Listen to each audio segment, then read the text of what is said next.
Neon vacancy signs promise rooms. They don't promise privacy. Motels are liminal spaces by design. Doors that face the parking lot, curtains that never quite meet, ice machines that sound like strangers clearing their throats. These 3 allegedly true accounts arrived with exact times and tiny details. The way a peephole went dark, the weight of a chain latch, the smell of bleach barely covering something older. If you've ever slept with the lights on and the TV volume at 4 just to feel less alone, you'll recognize what happens when a cheap lock has to stand in for a feeling. The first came from Elena, driving 8 hours to a job interview that would start at 9 a.m. whether she slept or not. She rolled into a roadside property off exit 112 at 12:14 a.m., the kind where the office sits behind yellowed plexiglass and a bell on the counter is purely decorative. The night clerk double-coded a keycard and circled room 117 on a photocopied map. "Exterior corridor, park right in front," he said, like that was comfort. She asked for upstairs. "Only down is clean," he answered, and slid a thin pen across a waiver that said no parties as if parties were her problem. Room 117 smelled like someone sprayed citrus over old cigarettes and called it even. 2 beds where she needed one. A comforter printed with flowers that didn't exist in the county. A wall unit AC that coughed and then ran like a truck. She set her bag against the door to the adjoining room, reflex more than plan, then checked the bathroom. Bleach towels folded to corporate triangles. A plastic card by the sink explaining drought. The TV remote still in its crinkly sleeve. Under the door to the parking lot, a wedge of orange sodium light drew a straight line through her shoes. Elena texted her sister, "Here safe, up at 6, and ran the water until it stopped smelling metallic. At 12:29, a knock traveled the building like a rumor, too soft to be for her, too steady to be anything else. She watched the peephole. Empty pavement, the reflection of a stranger's taillights. When she turned, the knob on the connecting door jiggled, a tiny test. The latch on her side sat engaged but crooked. The screws in its plate looked too short for the job they'd been given. She called the front desk. "Can you tell whoever's next door to chill with the knob?" The clerk sounded bored like only night can make you. "You're next to a vacant," he said. "We shut water to that stack. No one should be in there." Elena looked at the gap under the connecting door and watched light flicker once, like a phone being cupped and uncupped. "Then someone is now," she said, and the AC swallowed her voice. She dragged the dresser, particle board pretending to be oak, against the connecting door. The TV rattled as it slid. A picture frame listing above the bed tapped the wall twice and steadied. From the other side came the barest whisper of movement, drywall dust sighing or a sleeve against paint. Elena put her ear to the main door instead, the one that led to the parking lot. Through it, the night sounded like trucks idling and wind polishing a railing. A shadow passed the seam at the bottom, paused, then moved on. Her phone buzzed. "Unknown number. Front desk. Routine ID verification. Can we come by?" She said she'd shown her ID already.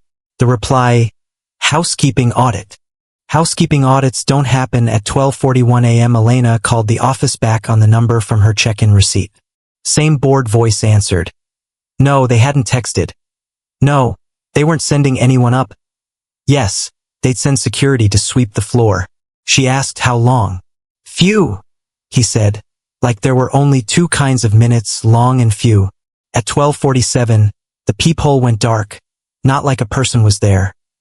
More like someone put fabric over it, gentle testing. Elena lifted the hotel pen and shoved its cap into the peephole until it stuck. The knob on the connecting door turned again, harder this time, and the dresser bumped half an inch. Her heart didn't pound. It shrank, all blood trying to be small. She dialed 911, phone on speaker, voice steady on purpose. The dispatcher's first question was name. The second, whether she could safely leave the room. She could not. From the ceiling vent came a dry click, then a slow exhale that didn't sound like air. She turned the AC to fan only and the room became a hum, a noise she could hide a heartbeat inside. The dispatcher asked what she could see. Light under the door. Someone on the other side of the connecting. A shadow under my main door every few minutes. The dispatcher told her to keep speaking. People like to hear their own voice when they're afraid, but being instructed to use it is different. Elena listed the color of the bedspread, the map on the dresser, the number on the room phone even though it didn't ring. Knuckles rapped on the parking lot door then, confident like someone with a key in his other hand. "Security," a man said, too casual.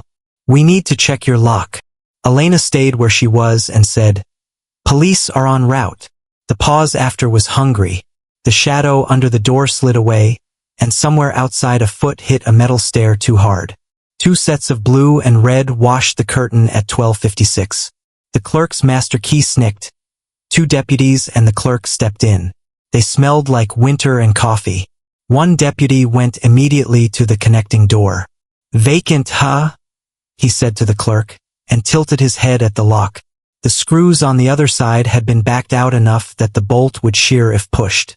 The second deputy took Elena into the open air under the orange lamps and asked her to wait by the patrol car while they keyed the neighbor unit. Room 118 looked cleaned last week and lived in yesterday. The bedspread was folded back the way a person does when listening. Behind the curtains, the rod held a hanger with a blue windbreaker flecked with gray paint. On the bathroom counter, a disposable razor cap, a travel-size orange-scented cleaner, and a paper cup half full of water with a hair floating in it. In the drawer, napkins, a city map with XS near freeway ramps, and a motel pen like the one in Elena's Peephole. The window lock was snapped but pressed together to look fine. No person. No fresh footprints in the grit by the sill. Whoever had pretended to be security knew the distances better than she did. Elena took a different room 3 doors down, top floor this time, interior view of the pool gone green. She left the bathroom light on and the TV whispering a weather channel that liked the sound of its own radar. At 3:11 a.m., she woke to the AC shutting itself off and lay counting her breath until the fan started again. She did the interview on 2 hours sleep and a coffee that tasted like burning. She says she still keeps something heavy against connecting doors, even at nice hotels, even when the clerk says no one's next door. The second account came from Jonah, a sales rep who logged too many loyalty points and learned they don't buy silence. He checked into a chain off the state highway at 11:06 p.m., asked for a room near the elevator, and got one by the ice. 10 minutes after he set his bag down, the room phone rang. "Maintenance," a flat voice said. "Leak below you. We need to test your bathroom. We'll be up in 5. He called the front desk to confirm and got a different voice and a different answer. "No maintenance scheduled. No calls placed. Please keep your door locked." 5 minutes later, someone knocked 3 times, soft, then tried his latch like they already knew how it felt. Jonah moved the luggage bench under the knob and watched the peephole fill with a gray circle of someone's hoodie. He didn't speak. He tapped the front desk again on speaker so the ringing would carry through the door. The hoodie shifted. Then the voice through the wood said, "Maintenance." A little louder now. "We just need 5 minutes." He asked for a name and a work order number. The answer came back as a different room number. He said police were on the way. The shadow left the peephole. A second later the handle shivered, metal on metal, as if a thin tool probed the tongue of the latch. The luggage bench skated a finger's length across the carpet. He kept one palm on it, pressed the other flat to the door, and listened to the quiet decide. The desk called his cell. He hadn't given it, and told him 2 officers were in the lobby. "Stay put. Don't open for anyone until you hear us say your last name." The next knock was 3 fast, 2 slow. "Jonah?" A woman's voice said, bright and exact. He asked her to slide an ID under the door. A plastic card kissed the threshold. The photo matched the clerk from check-in. He left the chain on and opened the width of his shoulder. 2 uniforms and the clerk stood there, breath fogging. The nearest officer pointed down. A folded matchbook wedged low between door and frame, the same quiet wedge other travelers have learned about the hard way. They keyed the room next door. On the bed lay the sort of kit you build if you plan to live between other people's walls. A handheld scanner listening to hotel radios, a master fob shaved thin, a strip of adhesive gray squares to cover peepholes, a blue windbreaker flecked with paint. The window had been lifted and set back so carefully the dust didn't notice. Back in Jonah's room, the phone blinked with a new message. his own hello spliced with a stranger's maintenance. The officer said some callers hijack the motel's PBX with a cheap box and dial rooms in sequence until a voice sounds alone enough. Jonah slept with the lamps on and the TV murmuring ocean footage, then checked out at dawn, a little poorer in certainty and richer in rules. He doesn't answer room phones now. He still hears 3 soft knocks sometimes when he's almost asleep. The third came from a mother and daughter, Angela and Liv, driving cross-state for a volleyball tournament that ran too late for pride and too early for sense. They chose a low, long property with doors to the parking lot because the team rate was decent and the coach said it was fine. Room 143 smelled like industrial lemon and winter boots. The curtain track clicked if you breathed too hard. Liv claimed the bed by the window, made a nest of hoodies, and scrolled. Angela did the mom sweep, locks, latch, chain, window pin, then texted her husband their room number. At 1:03 a.m., a car idled at the sidewalk, headlights creeping under the door like floodwater. A brisk, friendly knock. "Sorry to bother," a man called.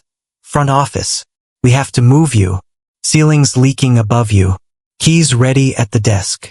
Angela almost thanked him out of habit. Then she noticed the ceiling was fine, the AC dry, and the knock had come from a knuckle too close to the peephole. She stood to the side and asked for a name. "Marco," he said instantly, like a test answer. She called the desk on speaker. The clerk, a woman this time, said no moves, no leaks, stay put. The shadow smudged away. The idling car rolled backward without turning around. Liv laughed it off and turned the volume up.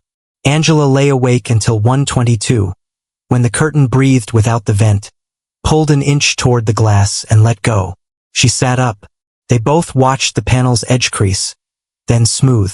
Angela stepped close and touched the fabric. Cold bled through. The screen behind it had a neat square cut and taped back as a flap.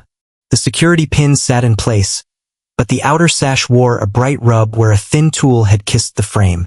She called 911 and the front desk, one in each ear. "Units are near," the dispatcher said.